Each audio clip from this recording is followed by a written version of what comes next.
Welcome back to Recruiting Reality, the show where we pair up hot topics in the entertainment industry with some helpful recruiting tips. And this week, we're talking about the Selling Sunset franchise. And that is Liz's bread and butter. So I'm just going to let her dive into it.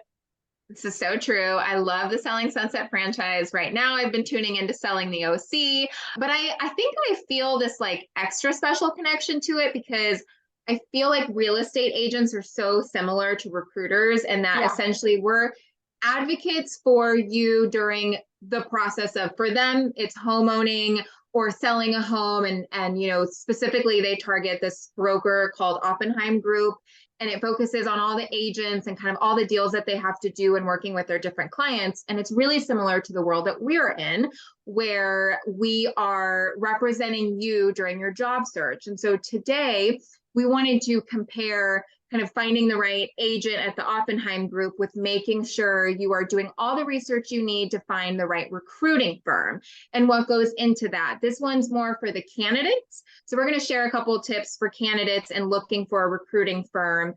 I'll share a couple and then I'll pass it over to Shania. The first thing that I wanted to share is you want to make sure that you are working with a firm that has industry experience in whatever field that you're in. There are some firms that specialize only in accounting and finance. There are other firms like ourselves, the creme de la creme, like the Oppenheim Group, that have practices within marketing, HR, accounting and finance, supply chain. Shania specializes in marketing. So if you are a marketing person, reach out. I'm in the corporate function space, anything HR and accounting and finance. So shameless plugs there. And then the second thing is reviews, reputation. What do other folks have to say about their experiences? We're going to link our G2 reviews in our video link. So make sure to check it out and give us a call. But what are your thoughts, Shania? Yeah, I think the first thing is whenever a recruiter reaches out to you or you're reaching out to recruiters, to just make sure your guys' communication styles align.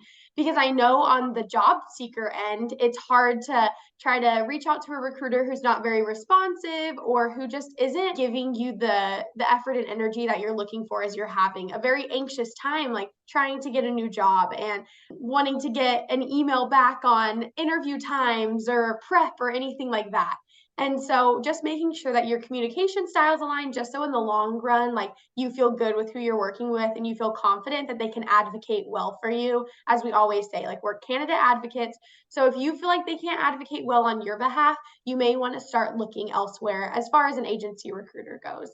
And then the last point that happened to me in my job search is when looking for agencies, if they tell you flat out, like, well, you're going to be like employed through us and we're going to be taking chunks out of your paycheck for the next X amount of years, that's just not a good sign that they're taking it straight from you. Always advise against it. Like if they're telling you straight up, like, hey, we're taking this amount from you, run away. So that's my advice. Run away. Exactly. And I have actually one more point to add.